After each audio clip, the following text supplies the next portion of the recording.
सालों बाद उसकी कॉल आई मेरे पास, और वो भी रात के 3 बजे। मैं नींद में था, कॉल को रिसीव नहीं किया। थोड़ी देर बाद फिर से कॉल आई। फिर मैंने फ़ोन उठा लिया कि शायद कोई इम्पोर्टेंट कॉल होगी, और हेलो बोला। सामने से आवाज़ आई हेलो। अचानक मैं बिस्तर से उठा क्योंकि आवाज़ कुछ जानी पहचानी सी लगी। ये आवाज़ सुनते ही बहुत सी यादें ताज़ा हो गई, बहुत से गम ताज़ा हो गए, और मैं बेचैन होकर फिर से बोला हेलो, और आगे से आवाज़ आई डिस्टर्ब तो नहीं किया।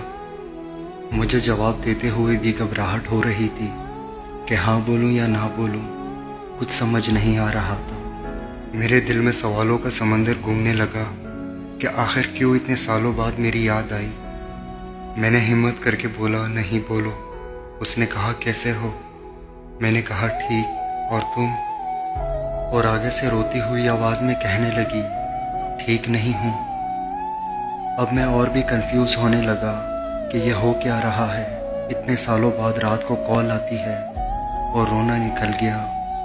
मैंने मालूम किया तो पता चला कि वो जिसके साथ थी उसने इसको किसी और के लिए छोड़ दिया।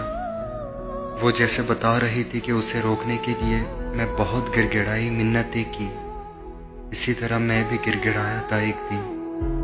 मेरे आंखों में आंसू थे पर चेहरे पर मुस्कुराहट थी कि मेरे सच्चे प्यार की सज़ा इसे बाखूबी मिली है।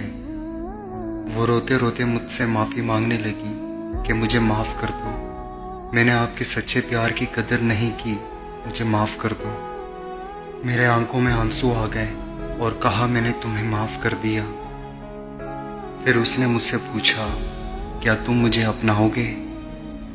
ये सवाल सुनते ही मुझे वो दिन याद आ गया जिस दिन इसने मुझे ठुकराया था किसी और के लिए, और मैंने आंखों में आंसू लिए जवाब दिया कभी नहीं,